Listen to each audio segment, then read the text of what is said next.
Hi, this is Jay Nichols, and it's my honor to join you and Blue Mind Divers and share my kids' book with you, Colonia, Return of the Sea Turtle. It's a book I wrote a number of years ago in both English and Spanish. I'm going to share the English version with you this evening. This book was written by myself, along with illustrator Don Navarro, wonderful illustrator who lives in Malibu, California, and our late friend Bob Snodgrass, who was a wonderful videographer and naturalist along the California coast. It's called Colonia, Return of the Sea Turtles. I'll try to show you the pictures as we go here.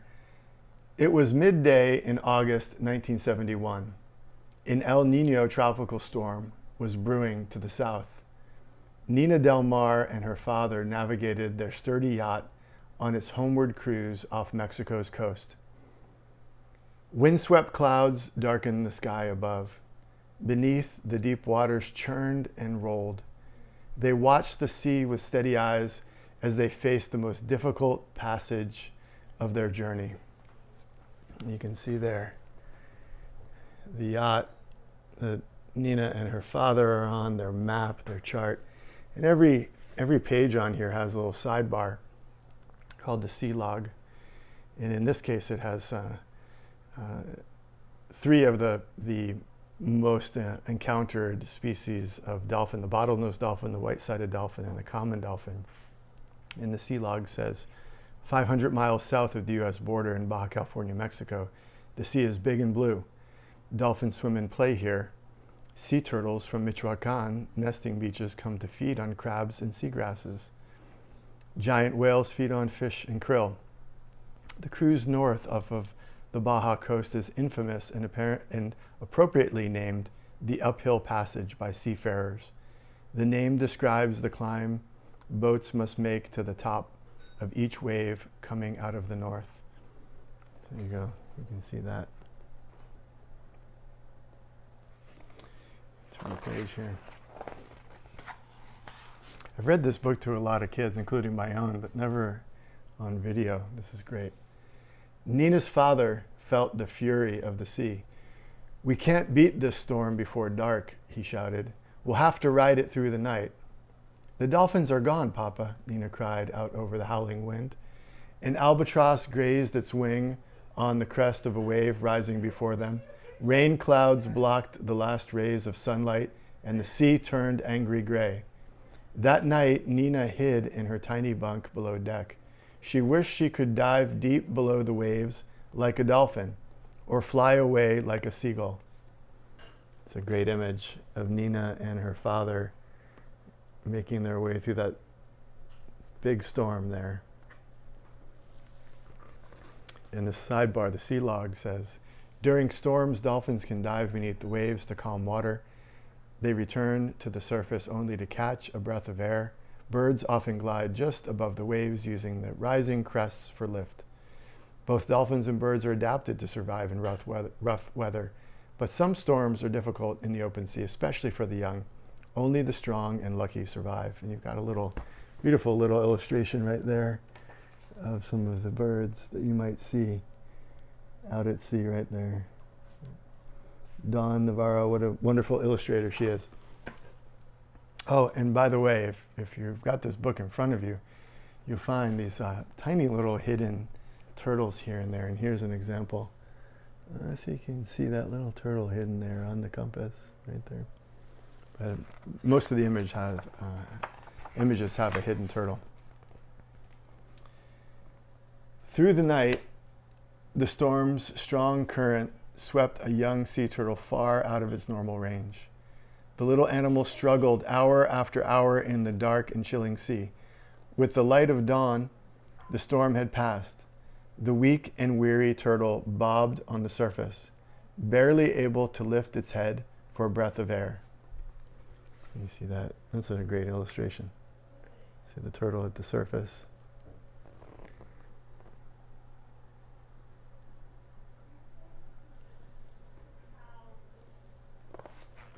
And the sea log says, Tunas, sharks, and other fish of the open ocean can be found hanging out underneath floating objects. In their world, there are few hiding places. These objects may offer them protection. They also follow warm water currents, which extend especially far to the north during the warmer El Nino years. See that turtle there with the pelagic red crabs all around it, which is common off of the coast of Baja. By mid-morning, the sea had calmed, but the hapless little turtle still rolled in the smooth waves. A hungry tiger shark, scavenging after the storm, swallowed anything and everything he found. He spotted the sea turtle and moved toward his prey. However, something disturbed his hunt. The shark quickly circled deeper as a rumbling noise grew louder. Just then, the Del Mar's yacht crested a wave. And you see the hapless turtle and that shark just cruising around looking for something to eat. And then their yacht just coming over the wave right there. Nice illustration. The sea log says, after a storm, drifting debris, seaweed rafts, and unlucky or stranded sea creatures accumulate along the edges of currents. The ocean's scavengers follow these green lines, looking for a meal. In this way, sharks and seagulls clean up after a storm. From the bow of the boat, Nina kept watch on the sea, entranced by the excitement in the water. Tunas darted among the leaping dolphins. Whales splashed and sprayed. Ahead, she spotted an unusual shape. It looked like a small turtle to her. It was. Papa, look, a sea turtle, she cried. It looks hurt. Can we help it? There she is right there, spotting the sea turtle. And there's that turtle in the water right there. Papa turned the boat toward the floating animal. Take the helm, bring her about, full stop, he shouted. Nina took control of the boat as her father rushed to the stern, stripping off his shirt and leaping into the cold water. Papa grasped the helpless turtle with both hands. Nina threw him a life ring and helped pull her father and the rescued turtle into the boat. Papa shivered as he climbed aboard. The tiger shark passed below unnoticed.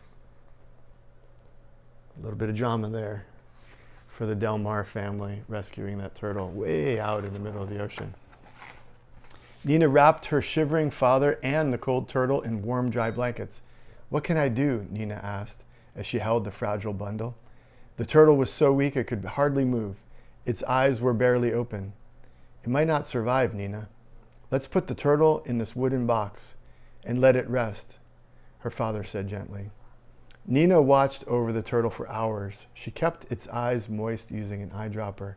It was late afternoon when they neared the California coast. Look at that. Just a little quick emergency care by Nina and her father, taking care of that turtle. The sea log says all around the world, wildlife rescue centers work to save endangered or stranded animals.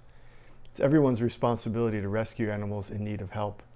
Whenever a tagged animal is encountered, the local stranding or rescue center should be contacted.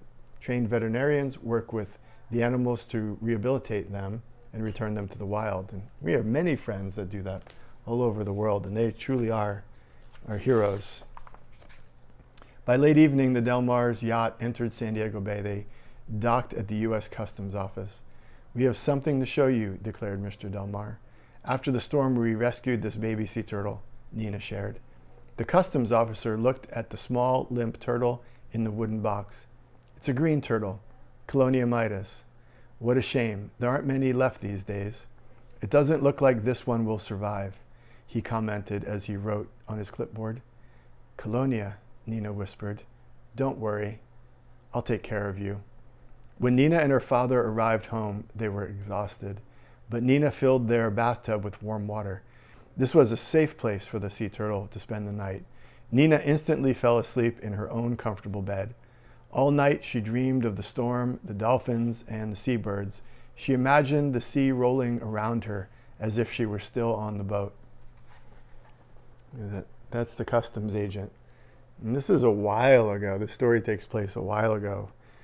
And the sea log says Colonia mitis is the scientific name for the green sea turtle. The Pacific Pacific green sea turtle is found in coastal waters, bays, lagoons, estuaries, and the open ocean. They migrate thousands of miles with the currents along the Pacific Ocean coast, from nesting to feeding grounds.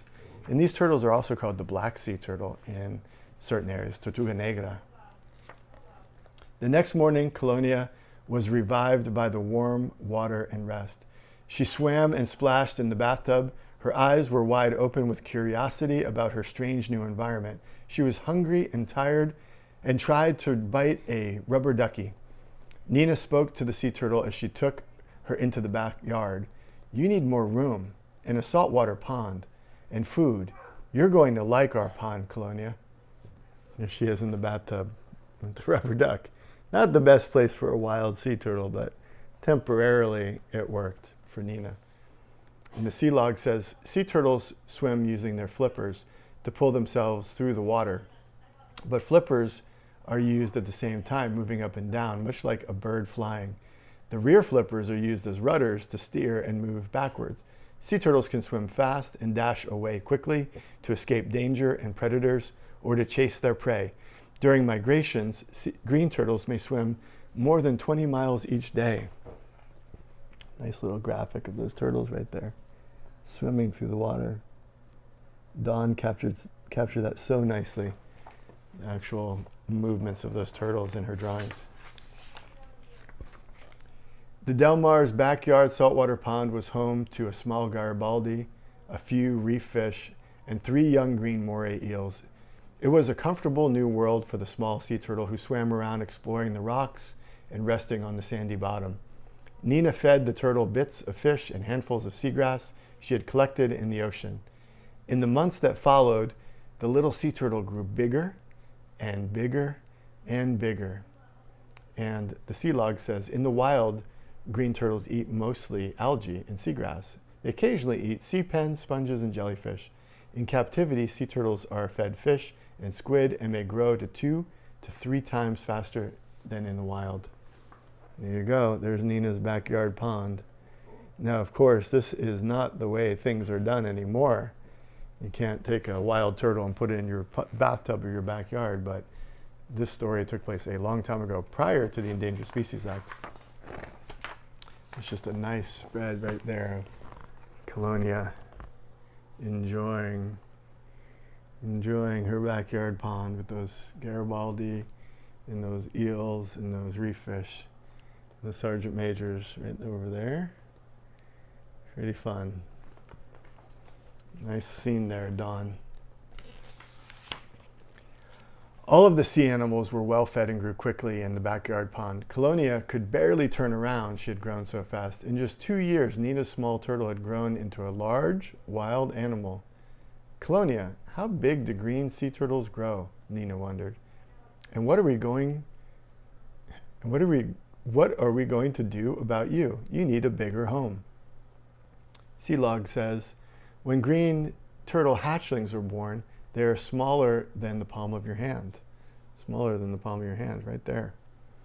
It can take a green turtle 5 years to reach the size of a small platter. It may take them more than 20 years to reach maturity, approximately 30 inches. Green turtles can grow to be more than a yard long, more than a meter, 300 pounds, and live for 100 years. Look at that. Now that's Colonia outgrowing her habitat, her backyard pond there. Needing help, needing a new plan. Nina studied a book about sea turtles and learned that there are only 7 species of sea turtle in the world. All are endangered or threatened. She realized that Colonia needed to be returned to the sea. Nina called her aquarium for help. Hello, my name is Nina, and I have a sea turtle in my backyard. That's all the species right there. Can you name them all? These over here, these are the Australian flatback. They only exist in Australia. Right down here, the Kemp's Ridley that nests off the coast of Texas and the Atlantic coast, the Gulf Coast of Mexico. This is the olive ridley, nests all over the Pacific Ocean, the Indian Ocean, a little bit into the Atlantic Ocean. This here above it, that would be the loggerhead turtle. And you can tell that's a loggerhead because it has a little satellite transmitter on its back. like the turtle Adelita that we tracked. And then over here, you got the green turtle, the Eastern Pacific green turtle, we also call the black turtle.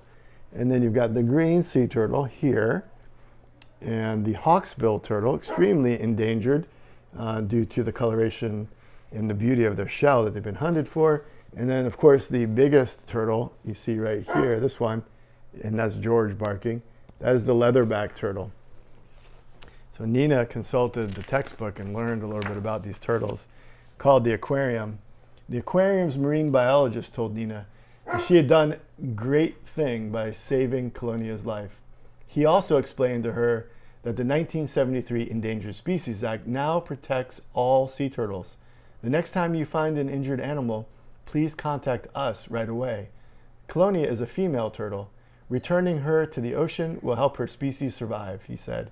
We'll watch her behavior, check her health, and tag her before we release her into the ocean. A few weeks later, Nina was invited to help release the healthy, strong green turtle. They sailed out on a small boat into the Pacific Ocean. An underwater photographer documented Colonia's release as the turtle quickly disappeared into the blue sea. Vaya con Dios, Colonia. Nina waved goodbye. So there's Colonia living in the aquarium, being checked by the veterinarians, enjoying a little bit of time there. Lots of people saw her, but then there she is being released back into the ocean, and our friend Bob Snodgrass filming her release, swimming off into the distance. Colonia instinctively remembered everything about being a wild turtle. She swam south toward the warmer waters of Mexico, eating jellyfish carried by the currents while following the path of her ancestors. She avoided fishing nets that often drowned sea turtles. Colonia headed for the protected beach where she was born in Michoacan, Mexico. Green turtles have nested there for millions of years. And the sea log says sea turtles thrive on jellyfish, but they often can't see the difference between drifting plastic bags and their jellyfish prey. It's a true story.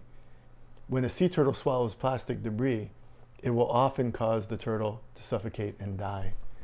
So the sidebar there, that turtle swimming along, and there's a plastic balloon, but then there's the turtle swimming by, getting past the nets. She is there, swimming right on by those nets. And some turtles are lucky and they get past the nets, and some unfortunately don't get past those nets. Colonia traveled for many months and swam thousands of miles in the ocean. She finally arrived at the beach where she was born. Hundreds of sea turtles gathered in the shallow waters. There were female and male turtles, brothers and sisters, cousin and nephew turtles. There were even aunts and uncles. Some of the turtles were 100 years old. All of the sea turtles came for the same reason, to mate and lay eggs. And the sea log says, adult male and female sea turtles can easily be distinguished. The males have long tails and big curved claws. However, when the turtles are young, it's difficult to tell the males from the females.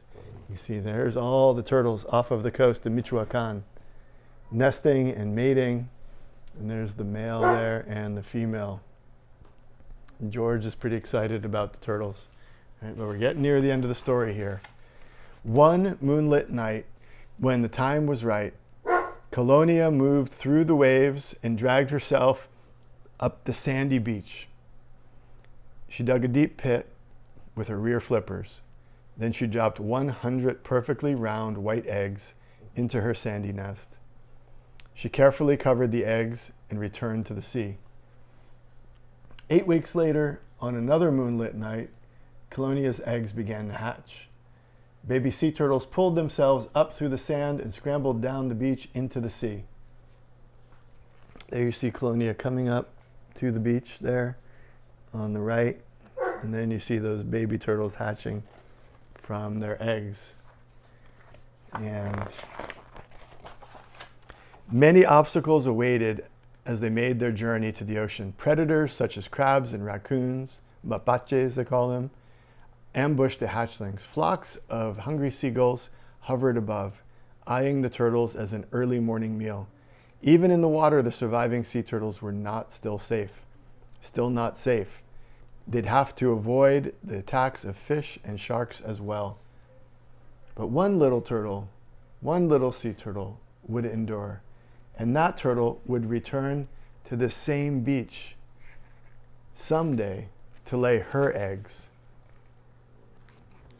I'll show you that photo of that beautiful scene right there before we get to the finale. There you go, the turtle, that one turtle escaping from all the predators, the crabs on the beach and the gulls and the fish in the water. You see that? What a scene. A scary and exciting scene. One little sea turtle would endure, and that turtle would return to the same beach someday to lay her eggs, just like Colonia.